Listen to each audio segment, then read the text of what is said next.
রাসূল সাল্লাল্লাহু আলাইহি ওয়াসাল্লামের সিরাতের আজকে আমরা অনন্য একটি দিক জানবো। সেটি হলো রাসূল সাল্লাল্লাহু আলাইহি ওয়াসাল্লাম মানুষদেরকে কিভাবে দায়িত্ব দিতেন। আমরা জানি বিভিন্ন দল জনগণের ইশতেহার, এরপরে আগামী নির্বাচন কেমন হবে আমরা দেখতে পাচ্তেছি। বিভিন্ন দল তারা এটা থেকে মানুষদেরকে উদ্বুদ্ধ করার জন্য বা মানুষদেরকে ভোট পাওয়ার জন্য বা মানুষদেরকে তাদের দলে নেওয়ার জন্য বিভিন্নভাবে তারা চেষ্টা করছে। কিন্তু রাসূল সাল্লাল্লাহু আলাইহি ওয়াসাল্লামের সিরাতটা ছিল একটু ভিন্ন। সেটি হলো রাসূল সাল্লাল্লাহু আলাইহি ওয়াসাল্লাম ভালোবাসতেন এবং তার একটা বৈশিষ্ট্য ছিল, যে কাজ যে ব্যক্তি ভালো জানতো তিনি তাকে দিয়ে সে কাজটি করাতেন এবং মেধার মূল্যায়ন করতেন, যেটা আমরা বাংলাদেশ সহ বিভিন্ন দেশে আমরা এটা দেখি না।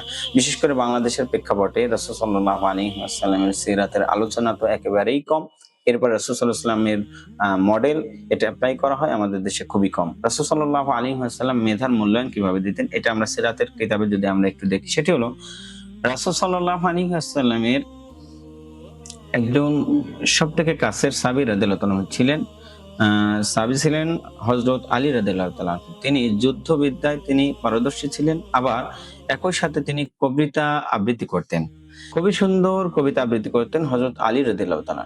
কিন্তু কাফেররা যখন রাসূল সাল্লাল্লাহু আলাইহি ওয়াসাল্লামকে কবিতা দিয়ে আক্রমণ করতে লাগলো, তিনি তখন এই কবিতার আক্রমণ ঠেকানোর জন্য বা তাদেরকে জবাব দেওয়ার জন্য তিনি হযরত আলী রাদিয়াল্লাহু তাআলাকে বেছে নেন নাই। কারণ হযরত আলী রাদিয়াল্লাহু তাআলা ভালো কবিতা জানতেন, কিন্তু তিনি যুদ্ধক্ষেত্রে বেশি পারদর্শী ছিলেন। এজন্য তিনি এটাকে তাদেরকে জবাব দেওয়ার জন্য তিনি যাকে বেছে নিয়েছিলেন তিনি হলেন হাসান বিন সাবিত রাদিয়াল্লাহু তাআলা। আপনারা জানেন যে হাসান বিন সাবিত রাদিয়াল্লাহু তাআলা কাফেরদের কথার প্রত্যুত্তরে তিনি কবিতা লিখে তিনি এটা জবাব দিতেন।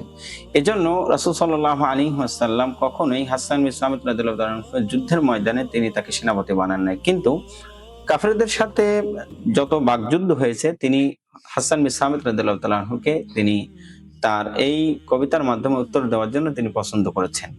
এ থেকে বোঝা যায় হযরত আলী রাদিয়াল্লাহু তাআলা কে তিনি যুদ্ধের ময়দানে তিনি নেতা করেছেন, তাকে সৈনিক করেছেন, তিনি তাকে কমান্ডারের দায়িত্ব দিয়েছেন। কিন্তু হাসান বিন সাবিত রাদিয়াল্লাহু তাআলা কে তিনি যুদ্ধের কমান্ডারের দায়িত্ব। তার দুইটা পার্থক্য আমরা যদি বুঝি, সেটি হলো যে বিষয়ে পারদর্শী রাসূল সাল্লাল্লাহু আলাইহি ওয়াসাল্লামের একটি অনন্য বৈশিষ্ট্য ছিল তাকে সে বিষয়ে দায়িত্ব দেওয়া, এবং এর দ্বারা রাসূল সাল্লাল্লাহু আলাইহি ওয়াসাল্লামের সময় আমরা দেখি যে খালিদ বিন ওয়ালিদ রাদিয়াল্লাহু তাআলা সহ যারা বেশি পারদর্শী ছিলেন যে ক্ষেত্রে রাসূল সাল্লাল্লাহু আলাইহি ওয়াসাল্লাম তাদেরকে সেই জায়গায় তিনি কাজে লাগিয়েছেন, এবং মুসলমানরা এর দ্বারা প্রত্যেকটি যুদ্ধক্ষেত্র, রাষ্ট্র, সামাজিক নিরাপত্তা সহ সব জায়গায় মুসলমানরা তখন এগিয়ে ছিল।